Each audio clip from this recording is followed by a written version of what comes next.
ताराचंद सैनी, व्याख्यान इतिहास आपके ऑनलाइन क्लास में अपना स्वागत करता हूँ। हम पढ़ रहे थे तो सिंधु घाटी सभ्यता और सिंधु घाटी सभ्यता के पढ़ रहे हैं क्या विशेषताएं। तो विन विशेषताओं में दो तीन चीजें पढ़ी कि लिपि कैसी थी, औजार कैसे थे, इन चीजों को हमने पढ़ा। आज हम पढ़ते हैं विद्यार्थियों सिंधु घाटी सभ्यता की है जो नगर नियोजन कैसे थे, कि उनका नगर नियोजन कैसा था, अर्थात वो नगरों को कैसे बांटते। तो इस विशेषताओं में आता हमारा नगर नियोजन। नगर नियोजन आज हम पढ़ रहे हैं विद्यार्थियों नगर नियोजन कैसा था, उस नगर नियोजन को हम बांटते विद्यार्थियों की कैसे हमारा नगर नियोजन था। इस नगर नियोजन में क्या होता है विद्यार्थियों की जो हर किला था कि हर शहर किला विद्यार्थियों, इससे पहले मैं आपको ये बताता हूँ कि जो हमारी सिंधु घाटी सभ्यता है ना वो लगभग त्रिभुजाकार थी। त्रिभुजाकार जो सिंधु घाटी सभ्यता है, इस सिंधु घाटी सभ्यता हमारी त्रिभुजाकार थी। और इस त्रिभुजाकार में जैसे कि हमारे ये है लगभग 4 स्थल मिले हैं इसमें, 4 स्थल मिले हैं इसमें। और इस तरह से ये हमारी सभ्यता निकल कर आती है। त्रिभुजाकार सभ्यता थी, त्रिभुजाकार सभ्यता। तो इसमें है हमारा, तो ये तो था अफगानिस्तान वाला क्षेत्र। इसमें क्या है सुत का गेंडोर, सुत का गेंडोर एक जगह है विद्यार्थियों, सुत का गेंडोर। ये कहां पर है मांडा, सॉरी ये कहां पर है अफगानिस्तान में, अफगानिस्तान में। ये लगभग त्रिभुजाकार है।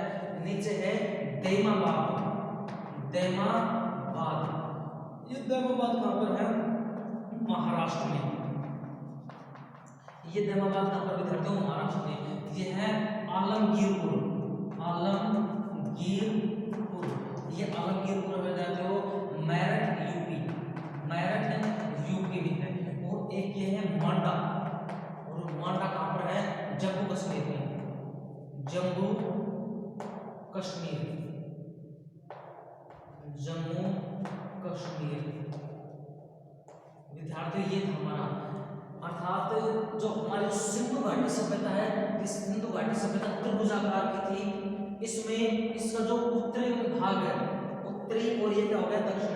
तो विद्यार्थियों ये तो क्या हो गया उत्तरी और ये क्या हो गया दक्षिणी हो गया विद्यार्थियों। उसके बाद में क्या हो गया, ये हो गया पश्चिमी और ये क्या हो गया पूर्वी। इस तरह से विद्यार्थियों हमारे इस सिंधु घाटी सभ्यता थी जो त्रिभुजाकार की थी, अर्थात लगभग त्रिभुज के आकार की। इसका जो कई बार पूछ रहे थे कि जो इसका पूछते कि सिंधु घाटी सभ्यता का सबसे उत्तरी स्थान कौन सा है, तो कौन सा है मांडा, जम्मू कश्मीर मांडा,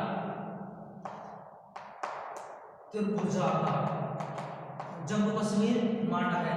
दूसरा विद्यार्थियों की पश्चिमी सीमा कौन सा है अफगानिस्तान वाले है, और अफगानिस्तान कौन सा है सुत का गेंडोर। उसके बाद में है दक्षिण, दक्षिण में कौन से दैमाबाद महाराष्ट्र में, और पूर्व में कौन सा है आलमगीरपुर मेरठ में है उत्तर प्रदेश में। इस तरह से हमारी संरचना। अब विद्यार्थियों इनमें टोटल हमारे पास में वर्तमान में है जो लगभग हमारे 900 स्थान पाए गए हैं, 900 स्थान पाए गए हैं, 900 स्थल पाए गए हैं, 900 स्थल लगभग नहीं सॉरी 1400 स्थल हमारे वर्तमान में 1400 स्थल इसमें पाए गए हैं। 1400 जगह पर सिंधु घाटी सभ्यता के हमें केंद्र मिले हैं। 1400 में विद्यार्थियों 1400 स्थल, अर्थात 1400 में से 917 तो भारत में है, 917 तो भारत में है, 481 पाकिस्तान में है, 481 क्या है पाकिस्तान में है, और 2 है विद्यार्थियों अफगानिस्तान में। ये जो सीमाएं हैं ये तो आज हमारी बढ़ी है, लेकिन पहले लगभग ईसा से पहले पूरा भारत क्या था अपने अधीन था। तो लगभग 1400 स्थल है अभी तक इसमें पाए गए हैं। 1400 स्थल मुख्य स्थल है यहाँ पर इसमें सिंधु घाटी सभ्यता में। 917 भारत में, 481 जो पाकिस्तान में है, और 2 अफगानिस्तान के विद्यार्थियों। तो इन जगहों पे हमें मिले हैं। तो इन जो अलग अलग जैसे कि अब इनमें 9 महानगर है, 9 महानगरों की संख्या दी है। महानगर, महानगर अर्थात जैसे अपना दिल्ली है, बंबई है, चेन्नई है, कोलकाता है, जयपुर है, ऐसे बड़े बड़े महानगर है ना। ऐसे 9 जगहों पर 9 जगहों पर जम्मू कश्मीर को सिंधु घाटी सभ्यता के 9 स्थलों को महानगरों की संख्या दी गई है। इसमें हड़प्पा है, मोहनजोदड़ो है, कालीबंगा, लोथड़ है, धोलावीरा है, चौखुदड़ो है, ऐसी 9 जगह है। उन 9 जगहों को महानगरों की संख्या दी गई विद्यार्थियों। इसमें ये हमारे डायग्राम्स है, तो लगभग विद्यार्थी जो उत्तर से दक्षिण तक हमारा है 1400 किलोमीटर, अर्थात उत्तर से दक्षिण तक है हमारा 1400 किलोमीटर का लंबा एरिया है, और पूर्व से पश्चिम विद्यार्थियों 1600 किलोमीटर। देखिए इसके अगर जैसे हम भारत की उत्तर दक्षिण की सीमा करते हैं कि उत्तर दक्षिण कितनी लंबाई है, पूर्व से पश्चिम कितनी सीमा है, ऐसे हम पढ़ रहे हैं सिंधु घाटी सभ्यता। सिंधु घाटी सभ्यता का उपरी केंद्र कौन सा है? मांडा, जम्मू कश्मीर। और मांडा भी क्या है? मांडा से लेकर दैमाबाद तक लगभग 1400 किलोमीटर लंबा है। और सुत्का केंद्र अफगानिस्तान से लेकर अलग है 16 किलोमीटर। तो इससे कई बार लंबाई पूछ लेता है। लगभग जैसे उत्तम सिंधु घाटी सभ्यता का आकार कैसे है? त्रिभुजाकार है। इसकी लंबाई कैसे है? 1600 किलोमीटर जी, जो पूर्व से पश्चिम तक 1600 किलोमीटर है, और उत्तर से दक्षिण में 1400 किलोमीटर। तो ये आकार है। इसमें 9 महानगरों को 9 स्थलों को महानगरों की संख्या दी गई है। तो इस तरह से हमारा जब पूरा सिंधु घाटी सभ्यता का एक चित्र हमारे सामने प्रस्तुत होता है। हम पढ़ रहे विद्यार्थी नगर नियोजन। नगर नियोजन पढ़ने से पहले मैंने आपको ये बताया था कि हमारा जो सिंधु घाटी सभ्यता जो प्राचीन काल में फैली हुई थी, इस सिंधु घाटी सभ्यता की आकृति कैसी थी? तो कैसे थी विद्यार्थी आकृति? त्रिभुजाकार आकृति थी। इसके 4 स्थान है। ऊपर उत्तर में कौन सा है? मांडा, जम्मू कश्मीर में। दक्षिण में दैमाबाद, महाराष्ट्र। इसके पश्चिम में है जो सुत्का केंद्र, और पूर्व में क्या है? आलमगीरपुर, मेरठ। ऐसे इसके 4 अंतिम कोणों के स्थान है, जो है उत्तर से दक्षिण की लंबाई 1400 किलोमीटर है, पूर्व से पश्चिम की लंबाई 1600 किलोमीटर है। इसमें 1414 अभी खुदाई है, और नई स्थलों की खुदाई की जा रही है, लेकिन 1400 स्थलों की खुदाई हो चुकी है, जिनमें 917 भारत में है, 481 पाकिस्तान में है, और 2 अफगानिस्तान में है। इनके जो नगर है जैसे हड़प्पा, मोहनजोदड़ो, लोथल, चौखुदड़ो, कालीबंगा, धोलावीरा, ऐसे 9 स्थलों को महानगरों की संज्ञा दी गई है।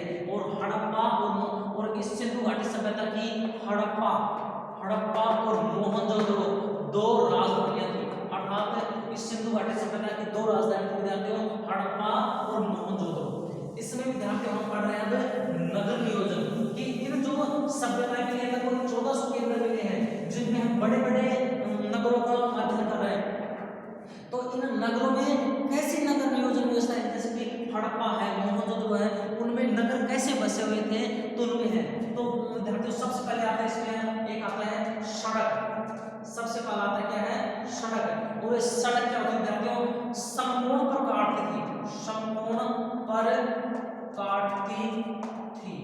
विद्यार्थियों ये जो सड़कें होती है ना, हमेशा ऐसी थी, अर्थात जो नगर है ऐसे बना होता है, ये हमेशा एक दूसरे को समकोण पर काट देते हैं, अर्थात चारों तरफ नगर है, एक दूसरे से नगर है, एक दूसरे को हमेशा समकोण। जैसे अपनी जयपुर की सड़क है ना, कहीं पर भी चले जाओ वो उसी सड़क पर आकर मिल जाएगा। ऐसे ही हमेशा सिंधु घाटी सभ्यता की जो नगर नियोजन व्यवस्था थी, उसमें सबसे मुख्य क्या थी? सड़क। और सड़क हमेशा एक दूसरे को समकोण पर काटते। जैसे बड़ा चौपड़ खेलते हैं ना, चौपड़, जैसे कि वो सपनी मामा खेलता था, दुर्योधन युधिष्ठिर कहता है, तो चौपड़ हमेशा एक दूसरे को समकोण पर काटते थे। ऐसे ही सिंधु घाटी सभ्यता की जो सड़कें हैं हमेशा सीधी होती थी और सड़कों पर काटती थी। इसमें मोहनजोदड़ो में 905 मीटर का एक लंबा राजपथ मिला है, 905 मीटर का राजपथ मिला है, अर्थात एक तरह से हाईवे, नेशनल हाईवे मिला है, राजपथ मिला है 905 मीटर का। इसमें हम विद्यार्थियों मोहनजोदड़ो में सड़कें हैं, सड़क समकोण पर एक दूसरे को समकोण पर एक दूसरे को काटती थी, समकोण पर एक दूसरे को काटती।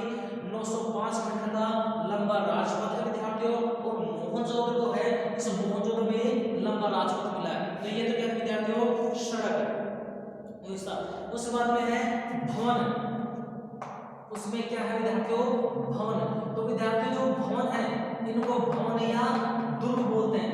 इनको 2 प्रकार के होते हैं विद्यार्थियों हर जगह पे। एक तो होता था विशिष्ट भवन, एक तो होता था विशिष्ट भवन, और एक होता था सामान्य सामान्य भवन, निचला भवन, निचला भवन, आम भवन। अर्थात ये तो होता था विशिष्ट भवन। ये तो क्या होता था कि सामंतों के लिए, अर्थात जो प्रमुख होते थे, अर्थात जो व्यापार प्रमुख, राज प्रमुख ऐसे होते थे, उन सामंतों के लिए, पुरोहितों के लिए, पुरोहितों के लिए और विशेष व्यक्तियों के लिए, विशेष व्यक्तियों के लिए।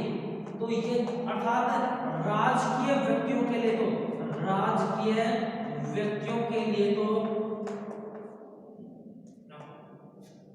विशिष्ट भवन बोलते हैं। दुर्ग कहते हैं तो होता है विशिष्ट भवन, जिसमें सामंत, पुरोहित, विशेष व्यक्ति, अर्थात जो राजकीय व्यक्ति होते थे वो तो विशिष्ट भवन में रहते थे।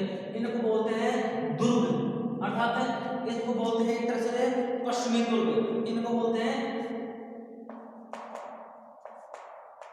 पश्चिमी दुर्ग। इसमें लोग रहते हैं। और एक आता विद्यार्थियों सामान्य भवन, अर्थात सामान्य दुर्ग, इनको बोलते हैं पूर्वी दुर्ग, पूर्वी दुर्ग। इसमें आम लोग रहते हैं, आम लोग, जैसे कृषक, कारीगर, व्यापारी आदि। अर्थात जो शासन को चलाने वाले थे, विशेष विशेष व्यक्ति थे, ये तो इसमें दुर्ग भवन में रहते थे। और एक जो सामान्य भवन था वो इसमें होता था।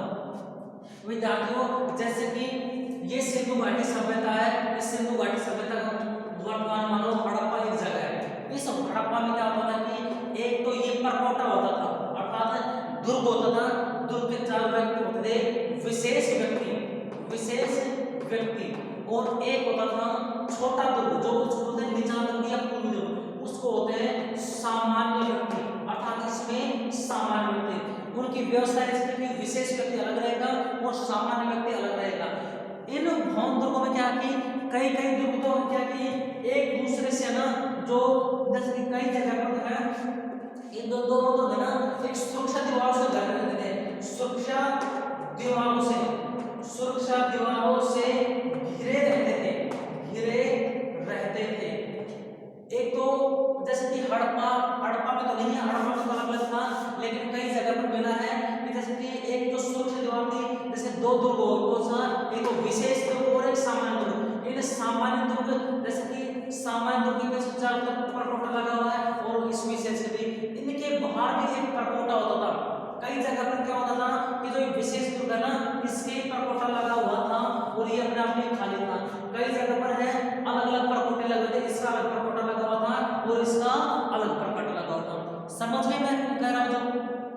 इसको देखो भवन या दुर्ग, अर्थात अपने नगर नियोजन कि नगर नियोजन में पहले सड़कें तो क्या होती है, सड़कें वैसे एक दूसरे को समकोण पर काटते हैं, एक दूसरे समकोण है 90 डिग्री के कोण पे वो लोग काटते थे। एक 905 मीटर नंबर राजपथ मिला जिसको मोहनजोदड़ो में मिला है। उसके बाद नगर या भवन दुर्ग कैसे होते थे? तो दुर्ग होते थे तो विशिष्ट दुर्ग, जिसमें विशेष लोग रहते, जैसे कि प्रधानमंत्री, आज का देखो ना, हमारे नरेंद्र मोदी हो, प्रधानमंत्री हो, राष्ट्रपति हो, मंत्री परिषद हो, ऐसे इसमें जो सामंत, पुरोहित, विशेष व्यक्ति और राजकीय व्यक्ति होता अलग दुर्ग, उसको बोलते हैं दुर्ग टीला, उसको बोलते हैं दुर्ग टीला। जो विशेष व्यक्ति ना उनको बोलते हैं दुर्ग टीला, अर्थात बड़ा टीला। इसमें इसको बोलते हैं पश्चिमी दुर्ग। और एक होता है नगर टीला, एक होता है विद्यार्थियों नगर टीला। नगर टीला, ये नगर टीला कैसा होता है विद्यार्थियों? नगर टीला जो सामान्य कृषक होता था, व्यापारी होता था, कारीगर था, इनको बोलते हैं नगर टीला। ये पूर्वी जगह पर रहता था। हर जगह 2 मिले हैं, एक दुर्ग टीला मिला है, एक नगर टीला मिला, हर स्थल मिला है। लेकिन एक जगह है धोलावीरा, धोलावीरा में 3 दुर्ग मिले हैं विद्यार्थियों। हर जगह 2 दुर्ग मिले हैं, एक तो पश्चिमी दुर्ग, एक पूर्वी दुर्ग। लेकिन इस धोलावीरा में 3 दुर्ग मिले हैं, पूर्वी दुर्ग, पश्चिमी दुर्ग और मध्यम दुर्ग। इनके अलावा ये दुर्ग है अपने आप में किलेबंद होते थे, कहीं पर किलेबंद है और कहीं पर किलेबंदी नहीं है। तो ये था दुर्ग टीला। समझने में विद्यार्थियों एक बार फिर मैं आपको समझाता हूं की है विशेषताएं क्या है, नगर नियोजन। नगर नियोजन में पढ़ रहे हैं, सबसे पहला अगर है सड़क, सड़क हमेशा समकोण पर एक दूसरे को काट, जैसे ये चित्र बना रखा है, हमेशा एक दूसरे को समकोण पर काटते हैं। एक 205 मीटर का एक राजपथ मिला जो मोहनजोदड़ो मिला है, उसको राष्ट्रीय राजमार्ग में कहा गया है। उस बाद में भवन या दुर्ग, दुर्ग में क्या होता है, एक तो विशिष्ट दुर्ग, उसको दुर्ग टीला बोलते हैं, ये विशेष व्यक्तियों के लिए होता था, ये अलग होता था। उसके बाद में एक नगर टीला होता है, ये अलग होता था, ये सामान्य व्यक्तियों के लिए होता है, इसको पूर्वी दुर्ग बोलते थे, इसमें आम लोग होते थे। इसके अलावा ये होता है, और एक आता है सामान्यतः, सामान्यतः दो ही टीले होते थे, सामान्यतः दो ही टीले, दो ही टीले, दो ही टीले मतलब अर्थात दो दुर्ग या दो ही टीले होते थे, दो ही टीले होते थे। लेकिन लेकिन धोलावीरा में, धोलावीरा कहां पर है, जाते हो गुजरात, और इसमें क्या है, एक तो विशेष स्टेडियम मिला है धोलावीरा में, और एक शिलालेख मिला है। इस धोलावीरा में 3 दुर्ग मिले हैं विद्यार्थियों, 3 दुर्ग मिले हैं, जिसमें क्या है, पूर्वी दुर्ग, पश्चिमी दुर्ग और मध्य दुर्ग। अजय से 3 दुर्ग मिले हैं विद्यार्थियों, पूर्वी दुर्ग, पश्चिमी दुर्ग और मध्य दुर्ग, अर्थात इसमें 3 दुर्ग मिले। तो अगर आपके पास आ जाए कोई सवाल कि सिंधु सभ्यता घाटी का ऐसा कौन सा स्थल है जहां पर 3 दुर्ग मिले हैं, तो कौन सा विद्यार्थी हो, धोलावीरा। ये है पश्चिमी दुर्ग, ये है पूर्वी दुर्ग और ये है मध्य दुर्ग। ऐसे ये हमारे दुर्गों की विशेषता रहती है। इसके अलावा विद्यार्थियों सड़क हो गया, ये दुर्ग हो गए, दुर्ग कई कई जगह पर दोनों दुर्ग एक तरह से किले बंदित हैं, कई पर अलग अलग किले बंदित हैं, और एकमात्र धोलावीरा ऐसी जगह है जहां पर 3 दुर्ग मिले हैं विद्यार्थियों, पूर्वी दुर्ग, पश्चिमी दुर्ग और मध्य दुर्ग, ये दुर्ग मिले विद्यार्थी। इसके बाद में विद्यार्थी अपनी जल निकासी की व्यवस्था, जल निकासी व्यवस्था ये विद्यार्थियों अपने आप में महत्वपूर्ण है। जल प्रबंधन, सिंधु घाटी सभ्यता का जल प्रबंधन तत्कालीन सभ्यताओं में अपने में विशेष महत्व मिला। जल नियोजन अर्थात जल नियोजन अर्थात एक जो जल प्रबंधन प्रथा थी, अर्थात एक जल की उन्नत निकासी है जो तत्कालीन विश्व में एक आश्चर्यजनक है कि उस समय के लोग हैं जो सफाई स्वच्छता का इतना विशेष ध्यान रखते थे कि गंदा पानी की व्यवस्था इतनी सुदूर तरीके से की है, तो उन चीजों को पढ़ते हैं। जैसे विद्यार्थियों ये है, ये आ गई अपनी सड़क आ गई, और यहाँ पर है इसको पढ़ रहे हैं, ये सड़क आ गई, तो इसमें ये दुर्ग, ये मकान बन गए, ये अपने घर बने हुए हैं ऐसे,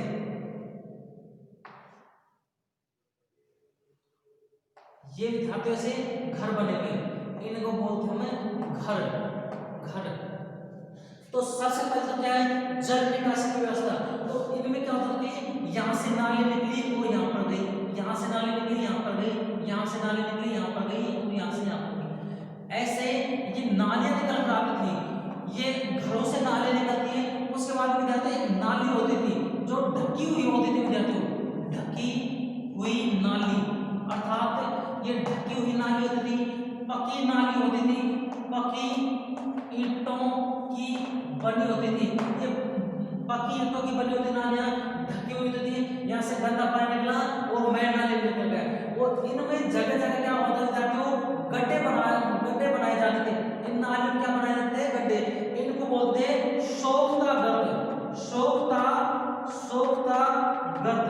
इनमें छोटी छोटी नालियां बनाई जाती हैं, इनको बोलते हैं सोख्ता गर्त। अर्थात इन जैसे कि कॉलोनी एक तरह से, इस कॉलोनी में घरों का पानी मैल नाली में है, नाली क्या थी, पकी हुई ईंटों की थी, मोटी ईंटों की पकी हुई ईंटों की नालियां होती थी, और इस नाली में, और नाली में ढकी हुई थी, ऐसी नहीं खुली नाली होती है किसी का पैर चल जाए, कोई कीचड़ में हो जाए, नहीं, ढकी हुई नालियां होती थी। उसके बाद ये मैल नाली में रहते, अर्थात बाहर से मैल नाली में, और इन नाली में क्या है, गड्ढे होते थे, गड्ढे, जिनको बोलते थे सोख्ता गर्त। अर्थात ऐसा नहीं कि सारा गंदा पानी शहर से बाहर निकाल दिया जाता या नदी में डाल दिया जाता, विद्यार्थी ऐसी व्यवस्था नहीं थी, ये लोग जगह जगह पर गड्ढे कर देते थे, उनको बोलते हैं सोख्ता गर्त। अर्थात ये गंदा पानी इस कॉलोनी के यहाँ पर आ गया, उसको सोख लेगा, नाली का सारा पानी है जो जमीन में सोख लेगी, इधर ये गया तो इसको सोख लेगी, तो तो जल प्रबंधन विद्यार्थियों जो नाली की उन्नत निकास नाली, ये जल निकास नाली, तो विद्यार्थी की तत्कालीन समय की एक आश्चर्यजनक पद्धति थी कि यार इन लोगों को इतना ज्ञान था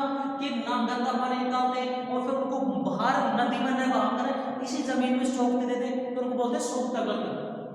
ये नालियां होती थी, ढकी हुई नाली होती थी, पक्की ईंटों की नालियां होती थी, और एक तरह से कि हर जगह मिलती है। अपवाद, एक जगह अपवाद विद्यार्थियों जो कालीबंगा है, इस कालीबंगा में है जो लकड़ी की नालियां मिले, कालीबंगा में लकड़ी की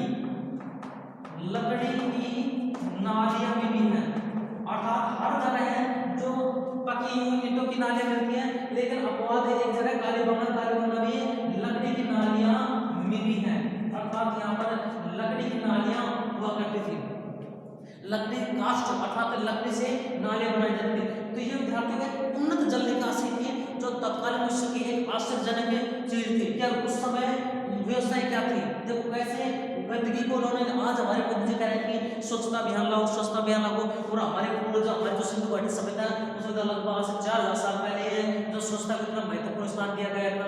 तो ये सारी चीजें हैं जो जल निकास है हर घर में है, जो नालियां बनी होती थी, ये नालियां घर से बाहर निकलती, पानी निकलती मैन नाली में, ये नाली पकी हुई ईंटों की होती थी, ढकी हुई होती थी, इनमें जगह जगह पर गड्ढे बना दिए जाते जिनको सोख का गड्ढा बोलते हैं, वो पानी वहां पर आता और वो धरती उसको सोख लेते थे।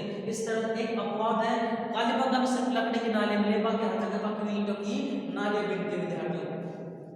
इसके बाद में है भवन निर्माण, इस ये थी हमारी जल विकास की नालियां। उसके बाद में आता हमारा भवन निर्माण, कि हमारा भवनों का निर्माण कैसे होता था, वो है भवन निर्माण। भवन निर्माण, इस भवन निर्माण की करते जाते हो, जैसे वही आपको मैं बताऊं, ये हमारा है हाईवे है, ये हाईवे है, इसमें है ये मकान बन रहे हैं, ये सिंधु घाटी सभ्यता के मकान बन रहे हैं। इन मकानों में विद्यार्थियों भवन निर्माण की सबसे महत्वपूर्ण बात है, एक तो ये 2 मंजिला होते थे, अर्थात 2 मंजिला भवन होते थे। आपने विद्यार्थी फिल्म देखी होगी, ऋतिक रोशन के है मोहनजोदाड़ो, फिल्म देखना, उसको इससे बहुत ज्यादा सीखने को मिलेगा। इस मोहनजोदाड़ो, उस मोहनजोदाड़ो में क्या होता है कि वो एक छोटे से गांव से आता है, जैसे अपने गांव है ना, ये अपना कोटपुतली है, कोटपुतली से और जाओ तो उसमें गांव है, और फिर वो लोग जयपुर जाए, जैसे पिछले दिनों जयपुर में एक लड़का मर गया, जालौर का या पालिका था, और आसाम पुलिस का एग्जाम देने आया था, तो अपने भाई को क्या कह के आया था कि जयपुर में तो हवा में भी रोड होती है, और उन्हीं रोड को देखने के लिए वो फ्लाईओवर पे चढ़ गया, और एक वो गाड़ी आ रही थी, वो ऑडी थी, उस ऑडी से टकरा गया और वहीं पर वो एक्सीडेंट होकर मर गया। ऐसे विद्यार्थियों वो जो ऋतिक रोशन है वो एक गांव से आया था, उस गांव का नाम है विद्यार्थियों अमरी गांव, और भारतीय सिंधु घाटी सभ्यता में एक सभ्यता भी आती है अमरी सभ्यता, यहाँ से आता नील बेचने के लिए, नील की खेती करते थे विद्यार्थियों। सिंधु सभ्यता कैसी सभ्यता थी, व्यापारिक सभ्यता थी, तो अमरी गांव से है नील बेचने के, नील अपने कपड़ों में देने वाले नील थे ना, वो बेचने के लिए आता है और सिंधु घाटी सभ्यता में जाता है। तो सिंधु घाटी सभ्यता को वहां पर एक तरह से जब इस फिल्म में भी दर्शाया गया है कि भवन निर्माण कैसा था, ये लोग ऐसे गेट से एंट्री करते हैं, तो गेट ये क्या था, 2 मंजिला बहने वाली होती है, अर्थात एक 2 मंजिल, एक मंजिल के ऊपर, तो ऋतिक रोशन बोलते हैं और ऐसे लगा था कि यार ये मकान गिर कैसे नहीं रहे, मकान के ऊपर मकान बन रखे हैं, ये लोग आश्चर्य करते थे। तो ऐसे सिंधु घाटी सभ्यता में 2 मंजिला मकान मिले विद्यार्थी। तो दूसरी उसमें क्या है कि इस मकान में 4 से 5 कमरे होते थे, 4 से 5 कमरे होते थे इन मकानों में। इसमें है कुआं होता था, अर्थात इन मकानों में कुएं होते और वहां पर स्नानागार होते, स्नानागार जाते। आज मोदी जी कह रहे कि हर घर में लैट्रिन होनी चाहिए, लेकिन हमारे लगभग 4000 साल पहले हर घर में कोई भी स्नानागार मिले हुए विद्यार्थियों।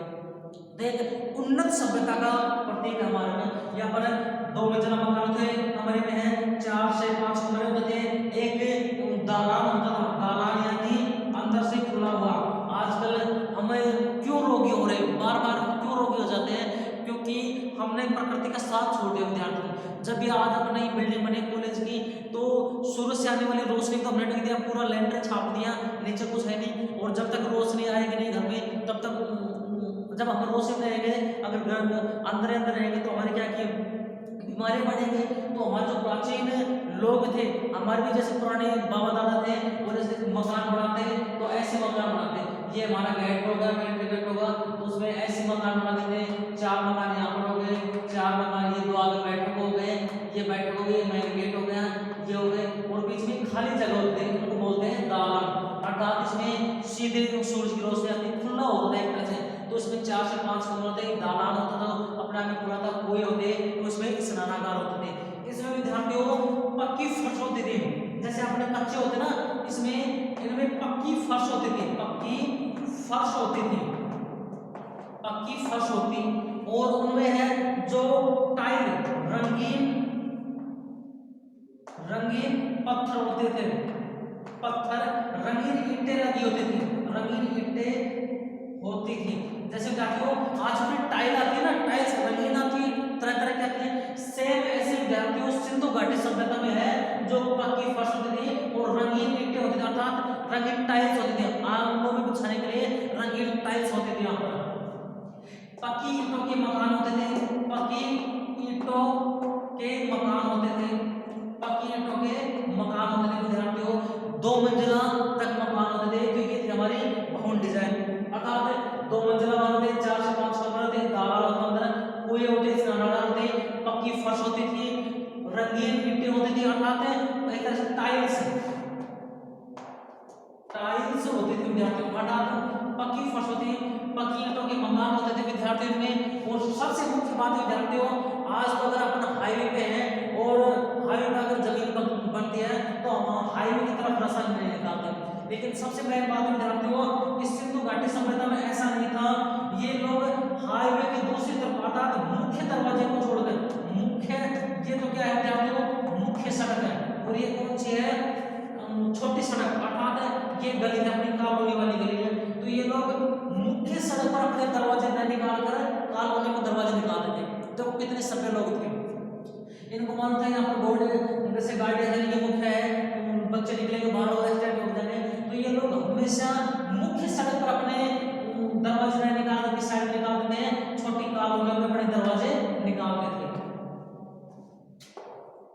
मुख्य सड़क पर दरवाजे नहीं निकालते थे, अर्थात मुख्य सड़क पर दरवाजे नहीं निकालते थे कौन, ये सिंधु सभ्यता के लोग। तो ये थी विद्यार्थियों में भवन कला।